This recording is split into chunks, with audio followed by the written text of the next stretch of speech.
Muy buenas tardes, estimados colegas y queridas amigas. Tengo el gusto y el placer de presentarles a ustedes el colega brasileño Ricardo Cavaliere. Ricardo Cavaliere enseña en la Universidad Fluminense de Río, ¿no? Sí, Río, y es profesor y tomó su doctorado, se doctoró en la Universidad Federal de Río y después del doctorado añadió a su formación, si me permito decirlo de esta manera, cursos especiales en gramaticografía brasileña y en historiografía de la lingüística. Sobre todo y está también de profesor en el Instituto de Lengua Portuguesa, y lo que considero yo como un mérito especial es miembro de la Academia Brasileña de Filología. ¿Hay más en el título? No, basta. No, tengo que traducirlo aquí del inglés y traduttore, traditore. Perdón. Bueno, y lo que quiero subrayar aquí también es editor de una revista conocida, Confluencia, y coeditor de un grupo de trabajo en historiografía de la lingüística brasileña. Además, es miembro de varias asociaciones y tiene un buen listado de publicaciones, y del que doy el título más importante, por lo menos me puede corregir, en portugués: Pontos Essenciais en Fonética y Fonología, que se vende como panecillos, ¿no? Bueno, y no quiero pararle. Bueno, le doy inmediatamente la palabra, que se presente por sus palabras a nosotros. Muchas gracias.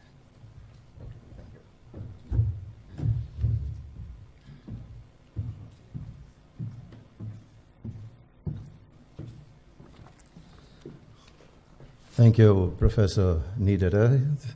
I'd like to thank as well the committee of ICHoLS XIII, the invitation to present a paper at this conference. My special thanks to my colleagues and friends, Carlos Assunção, Gonçalo Fernandes, Rolf Kammerer. And I would say that I'm very happy to be here again in this cozy city of Vila Real and at UTAD. My paper deals with the concept of tradition in linguistics, and I will touch as well the meaning of traditional grammar, and finally I will try to apply it to the Brazilian linguistic studies nowadays.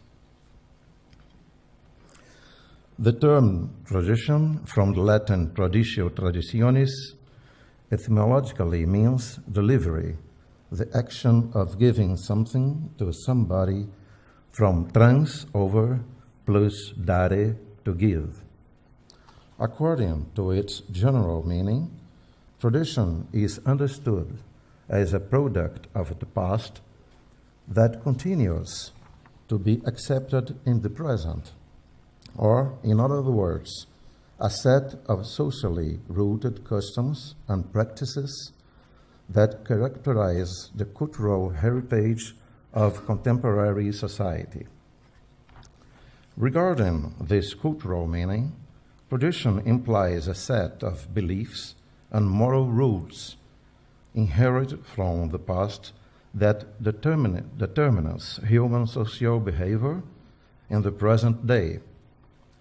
In a specific dimension, it can be asserted that tradition has a religious meaning in the sense of a doctrine or practice transmitted from age to age. But along with this idea of transmission, we must attribute to tradition a second and less perceived sense of subjective nature. Tradition also means, and I here quote the Portuguese linguist José Herculano de Carvalho, the awareness of this transmitted act, the awareness of the values thus transmitted and of its continuity. More than that, tradition implies the need to keep this awareness alive, since it will be this conscious attitude that will hold firm the axiological basis to the point of supporting the change that modernity imposes. This permanent consciousness in the historical process of transmission, including ideas, concepts, habits, and ancient skills, manifests itself with a feeling of non-chronological tradition, not exclusively linked to the past, but infiltrated in modern-day acts and behaviors. In other words, quoting again the Portuguese linguist Herculano de Carvalho, tradition, the word itself says, is not stillness, but movement in continuity. So we may say that tradition implies the preservation of present-day values, behaviors, and attitudes that showed to be effective in the past. In this perspective, there is an imperative semantic link between moral probity and tradition, in the sense that, from the cultural point of view, each people creates filters that work in order to only permit the survival of what has proved to be relevant to maintain and protect its fundamental values. In short, regarding its cultural meaning, tradition should convey a sense of continuity between the past and the present, that is to say, a feeling that it has passed down through time and will continue to go ahead in the future, so that when following traditional principles and rules, one interprets it as everlasting. This profile of traditional values somehow expresses a conflict with the use of the term tradition in the history of science, in particular in the history of linguistics, as we will see in the following lines. In his paper on models in linguistic historiography, Konrad Körner observes that when a certain trend is commanding attention in linguistics, other ones, both older and newer ones, are maintained or established. In other words, it can be shown that a certain model which dominated linguistics for a period of time becomes less influential after a certain point in time to come back in the future. And this renewal does not imply a dialectic alternation, as one might think, according to the Hegelian conception of the development of science, but a coexistence of distinctive models in a relationship of continuities versus discontinuities. As many other scholars do, Körner refers to linguistic traditions, attributing to the term tradition a discrete instead of a continuous notion. In his historiographical approach, we can identify several traditions. Here, the term could acquire a close sense to Thomas Kuhn's concept of paradigm that go ahead in time and alternate in periods to a greater or lesser extent. Sometimes, tradition refers to a particular inherence according to the author's horizon de rétrospection. We could quote some sparse examples here, and I here show some examples in which this term tradition is used in this discrete sense.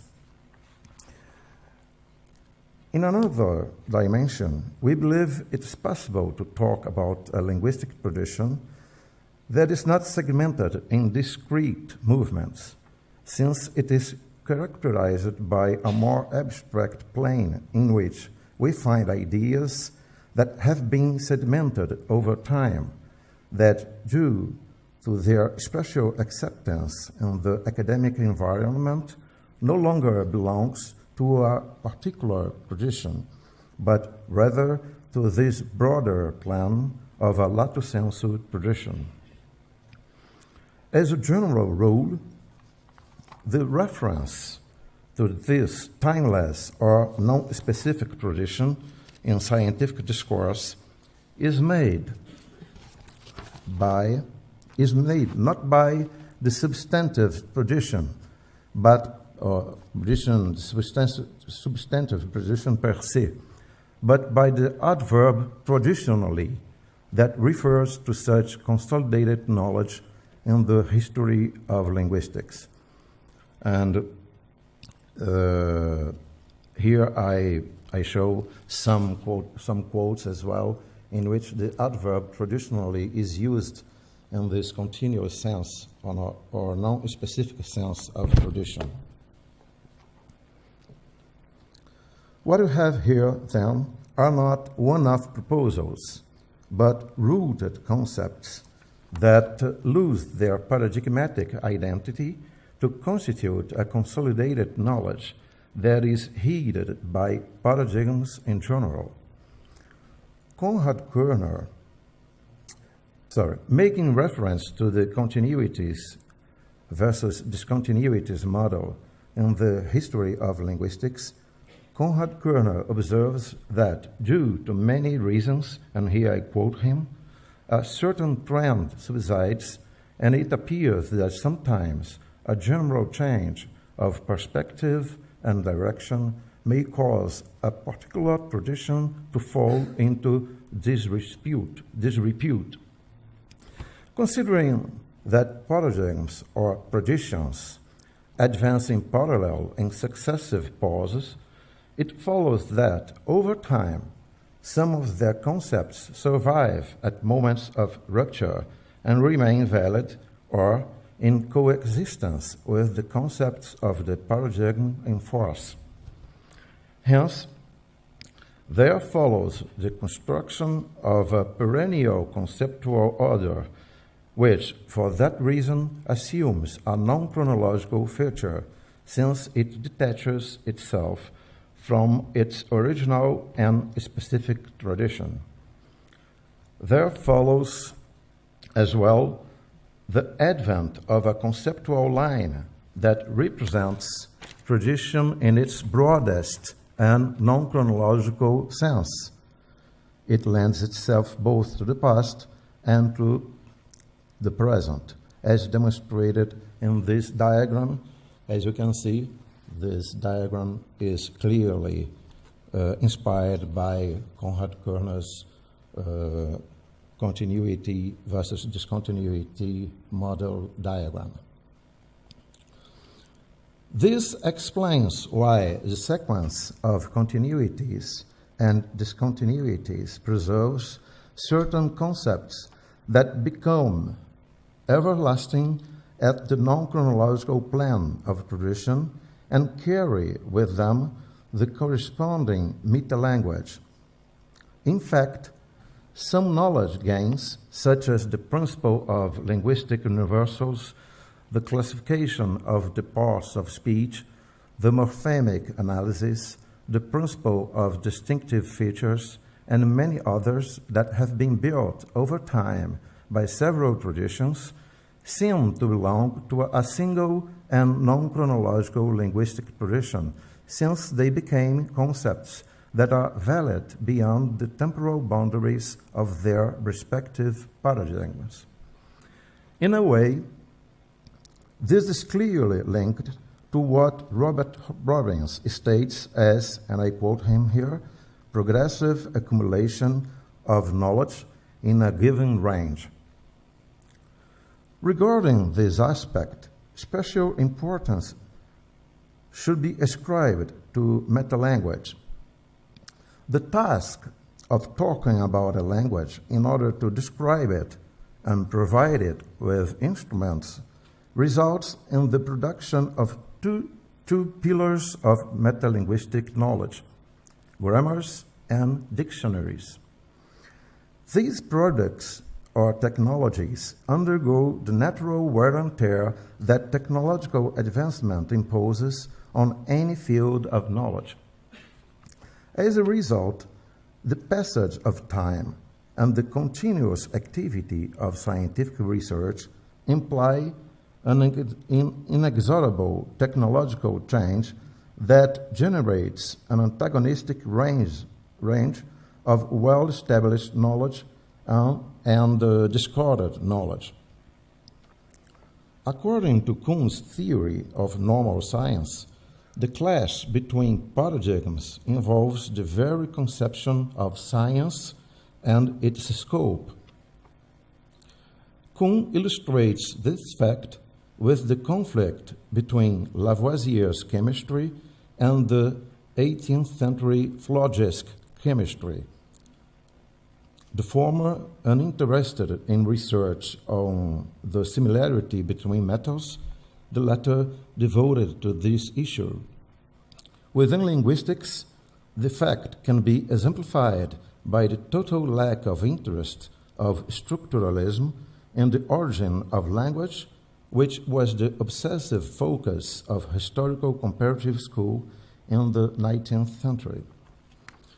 However, as Thomas Kuhn warns us, considering that new paradigms derive from former ones, they, and I here quote him, they ordinarily incorporate much of the vocabulary and apparatus, both conceptual and manipulative, that the traditional paradigm had previously employed.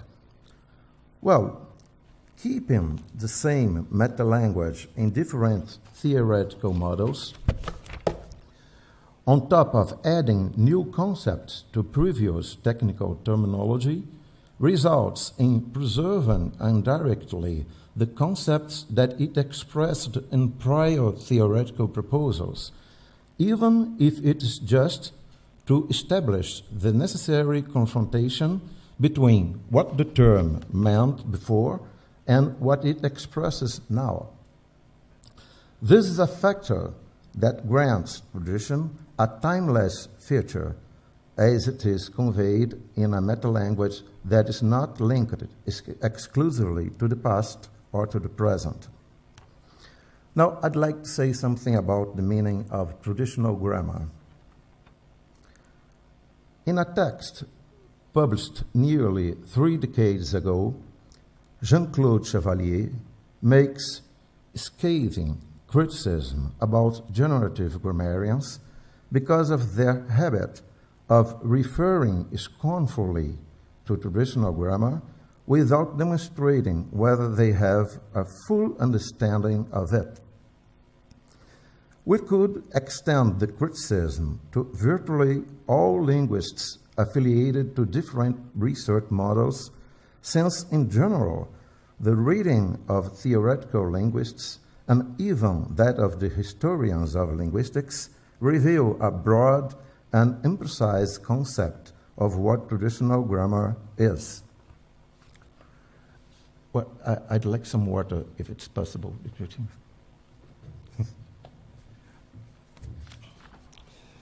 There are many examples that could be cited here about the imprecise conception of traditional grammar.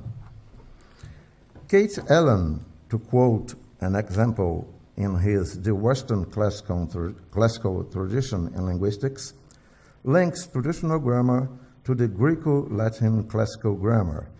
In some passages, thank you very much.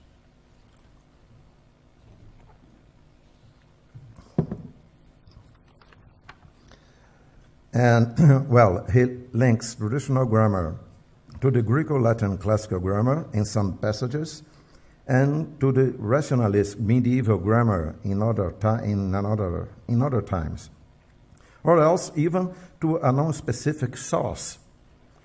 Michael Fred, in his turn, states that he understands traditional grammar, and I here quote him, the kind of grammatical system set out in and presupposed by standard modern grammars of Greek and Latin, like Kuhner-Goethe or Kuhner-Stegmann. Since grammars of this kind traditionally have been followed quite closely by grammarians of other languages, one may speak of traditional grammar quite generally. On the other hand, Francisco Rodrigues Adrados refers to the three grammars. It means structural grammar, historical grammar, and traditional grammar. He envisions an identity between structural grammar and traditional grammar. Traditional grammar of Greek origin, since both of them are engaged in the description of a language state, in addition to stemming from the assumption that the elements that integrate a language state are not independent or inconsistent. And I here quote him, sino que forman un todo organizado, un sistema cuyas partes son interdependientes. This purpose would place both grammars at distinct ends of the spectrum. On the one hand, traditional grammar accompanied by structuralist grammar, and on the other hand, historical grammar. Furthermore, Adrados emphasizes that the identity between traditional grammar and structural grammar lies on their focus on language regularities, either on the basis of the word or on syntactic rules, which obviously cannot be attributed to the diachronic perspective of historical grammar.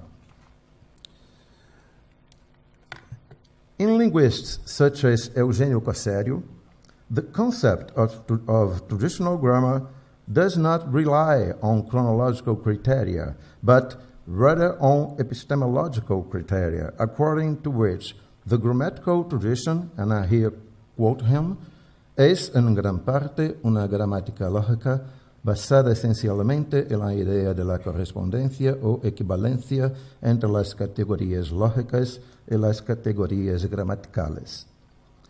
In sum, the doctrinal framework today still lacks a clear and objective vision, though it does not obviously mean to be peaceful, about traditional grammar as a product of scientific activity. However, we could reach a profile of that kind of grammar, it means what is traditional grammar, by attesting to some fundamental features. Thus, traditional grammar is recognized by A, playing a deontological role, B, having descriptive and pedagogical purposes, C, using a metalanguage that is common to various linguistic traditions, and D, having as its basis a corpus of literary written language. Well, at the pedagogical level, traditional grammar is labeled anachronistic and purist. And at the descriptive level, traditional grammar is incipient and ineffective. To what extent can this derogatory evaluation be explained? At first, the perception that stands out that criticism almost always results from the linguist's poor formation in their historiographical evaluation of texts written in the past, since they do not take into account contextual factors such as the axiological character every period grants to the rules of science in general and the very aspect that the grammatical text takes at each moment of the history of pedagogy. That is, a simple means of teaching the language. Indeed, the critical reference that contemporary linguists make to traditional grammar, so broad and diverse, stems from methodological misconceptions regarding the appraisal of the historical fact, which is obviously a consequence of their poor preparation or even to a lack of professional education to deal with historiographical issues. One of those misconceptions concerns the judgment of past events according to present values. It is consensual that when discussing theories of past periods, the historiographer must attempt not to distort their original meaning, mainly by establishing the exact dimension of its axiological basis.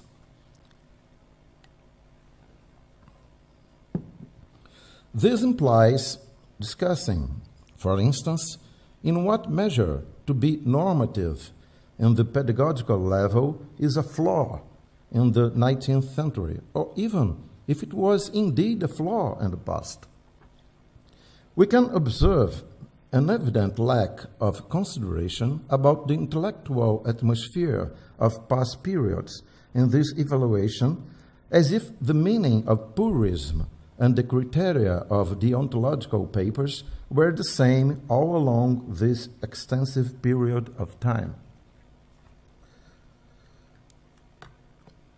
In their well-known work, The Invention of Tradition, Eric Hobsbawm and Terence Ranger argue that many principles, beliefs, and values which appear or claim to be old are often quite recent in origin and sometimes invented. The authors distinguish genuine tradition from invented tradition, stressing that invented tradition are a set of practices normally governed by overtly or tacitly accepted rules and of a ritual or symbolic nature which seek to inculcate certain values and norms of behavior by repetition, which automatically implies continuity with the past. We are led to reflect on this issue regarding the numerous texts and studies that characterize traditional grammar as eminently incipient and ineffective, although this feature cannot be attributed to all the texts produced in the past. At another level, one observes repeated and pervasive reference to grammatical tradition as a repository of incompetent studies without specifying clearly which authors or works are effectively object of disapproval. Strictly speaking, one starts from a premise according to which everything written prior to a certain occasion is the same, regrettably equal, so much so that we would say once the text was written in the past, it is necessarily the result of incompetence and ignorance. Such an attitude is typical of linguists who express their judgment without the necessary epistemological neutrality. That seems to be the path chosen by John Lyons in his deprecating reference to traditional grammar as an argumentative strategy to praise 20th century formal linguistics. Enthusiastic about the achievements of generative grammar in the field of grammaticality, Lyons expresses his opinion. Traditional grammar gave only a very partial and often highly inexplicit account of grammaticality. Modern grammatical theory sets out to be more explicit and more comprehensive, especially in respect of the formulation of the syntactic rules of language systems, than traditional grammar ever aspired to be. Another reason why traditional grammar not only failed, but did not even try to provide a comprehensive and fully explicit account of the syntax of the language that is dealt with, was that much of the syntax was held explicitly or implicitly to be determined by common sense, or, to use a more grandiloquent term, the laws of thought. We can observe the use of the phrase laws of thought that in this critique Lyons situates traditional grammar within the poor-boiled rationalist model, which prevailed until the advent of historical comparative grammar in the 19th century, perhaps forgetting that the generative model, which best worked with the concept of grammaticality, maintains paradigmatic ties with the rationalist model. In Brazil, the state of affairs is not different, although the critique to tradition has a more generalist mark because of the even less precise concept about what traditional grammar turns out to be. Let us read what the Brazilian linguist Mário Perini states in the preface of Gramática Descritiva do Português. There's a place for the teaching of grammar in the elementary school and high school. That place is currently occupied by a grammatical doctrine that dismisses the achievements of linguistics in the last 70 years, and indeed also much of the previous linguistics. It is the traditional grammar, or rather the current seriously impoverished version of the old traditional grammar. Perini's reference to the failure of grammatical tradition plays the same argumentative role as the one used when the reference is made to a premise of the opposed counterpoint. The description of the language today is efficient because it is distinguished from the description of the past. But what is really important in that reference to the grammatical tradition is its diffuse nature. What grammatical doctrine would that be that can dismiss everything that linguistics conquered in the latest 70 years? To hate such a generalist and comprehensive assertion, we shall admit that nothing of the structuralist model, for example, lies in the page of Brazilian grammatical tradition. That nothing from the functionalist thesis came to traditional grammarians' attention. In other words, we should believe that the grammatical description does not go beyond a list of concepts without any theoretical groundwork, as if it were possible to practice the art without the support of the theory.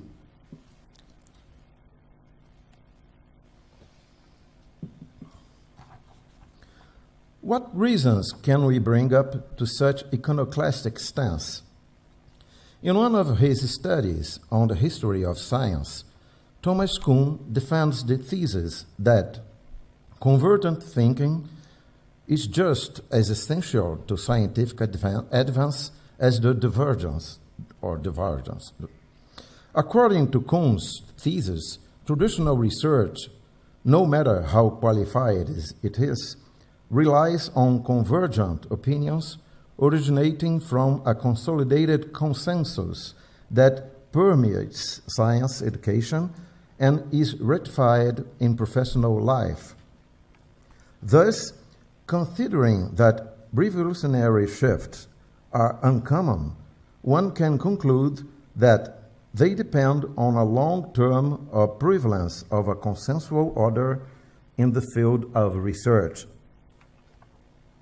Following this line of reasoning, Kuhn refers to an essential tension that is implicit in scientific research, meaning that, and I here quote him, only investigations firmly rooted in the contemporary scientific tradition are likely to break that tradition and give rise to a new one. For that reason, the scientist whose research results in a new paradigmatic order shall necessarily have played the double role of traditionalist and iconoclast. Let us try to bring order to chaos. In Brazil, over a little longer than a century and a half, between 1806 and 1985, Portuguese language grammars are published under 4 linguistic traditions. The first one, grammars linked to the rationalist tradition of Dumarsais, Condillac, Bosé, Jerônimo Soares Barbosa, and others. Second, grammars under the historical tradition of Grimm, Schleicher, Max Müller, and others. The third one, grammars based on the philological tradition of Dietz, Adolfo Coelho, Meyerlieb, Leite de Vasconcelos, Carolina Michaelis de Vasconcelos, among others. And the last one, grammars that converge philological tradition with the structuralist and functionalist tradition of Fernand Saussure, Tubetskoy, Samuel de Ligaia, Martinet, among others. As you can see in this framework, I put the traditions on the left and some examples of Brazilian authors on the right. Although these 4 trends follow different theoretical bases, they coincide in some aspects. So, convergence aspects. They only look into the written language. B, they are made for the teaching of the vernacular, although the tendencies under items 2, 3, and 4 also have a descriptive objective. C, they have supported by a corpus of literary language. And finally, they use virtually the same meta-language. On the other hand, they are fundamentally divergent proposals in many other relevant aspects, such as, the divergent aspects. The purpose of the grammar, it may be merely descriptive or descriptive and normative. The synopsis of the grammatical description, that varies a long time. The first trend subdivided into orthography, prosody, syntax, etymology, and the following lexicology and syntax. to finally to a three-dimensional parts of morphology, phonetics, and syntax. D. Divergence in key linguistics concepts, such as the concept of grammatical classes, syntactic functions, structural elements of the noun and the verb, and so on. Not to mention the gradual change of the concept of language, which goes from a logicist principle to a systemic principle going through an organic principle. However, the identity factors outlined above give an apparently unitary feature to the four grammatical profiles. It means, in the overall evaluation of the four traditions, there is a prevalence of identity traces over distinctive traces. This fact produces the impression that they belong to the same source or to a single tradition. In a way, it is understandable that it happens to be so, because we know that when we talk about origin in linguistics tradition, we are not talking about an isolated event, but about a process that has lasted for a considerable period of time, and during which time previous knowledge is bestowed upon new knowledge, a tradition originated in technology transfer.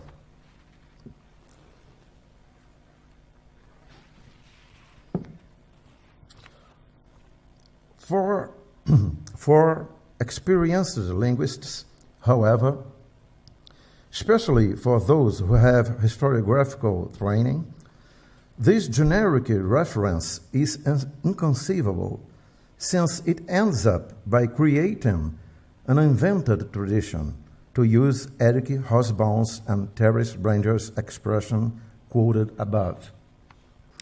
On the other hand, in Brazil's case, the expansion of university courses of letters by the mid-20th century, as well as the arrival of new models of linguistics research, namely structuralism of the 40s, generative grammar of the 60s, the variationist sociolinguistics after the 70s, along with other models such as textual linguistics and North American functionalism in the last decades of the century, gave rise in the academic scenario to a researcher who is dedicated to the production of linguistic texts with another teleological profile, since they do not have a pedagogical objective, do not deal with a literary corpus, and give prominence to the study of the spoken language.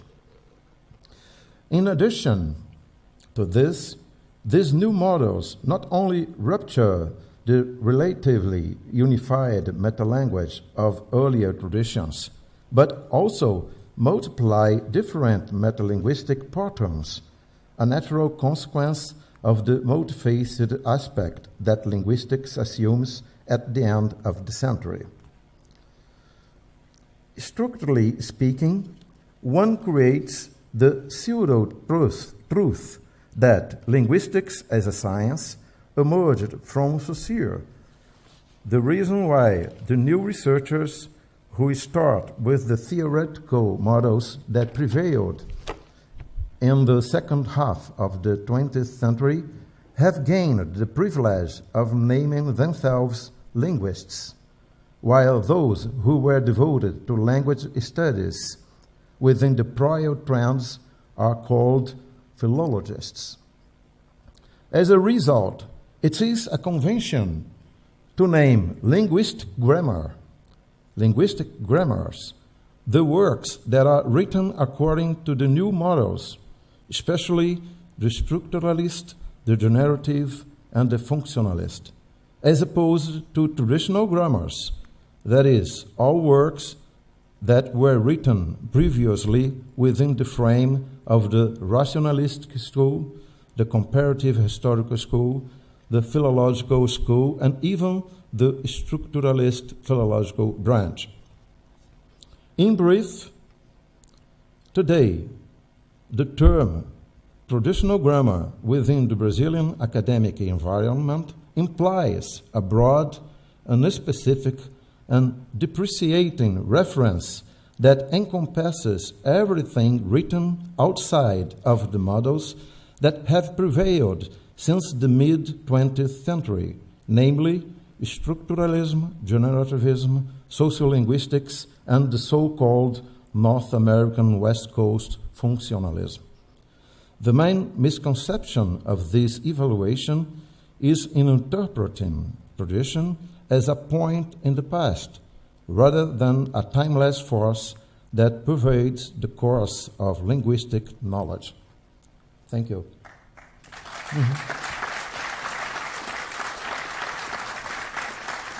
Since we're in time, that unfortunately, we've got no time for questions. I have to coordinate a section right now. In this very moment.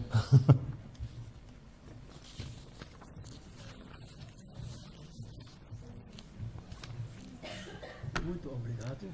Oh, muito obrigado. Organizadores. Thank you very much.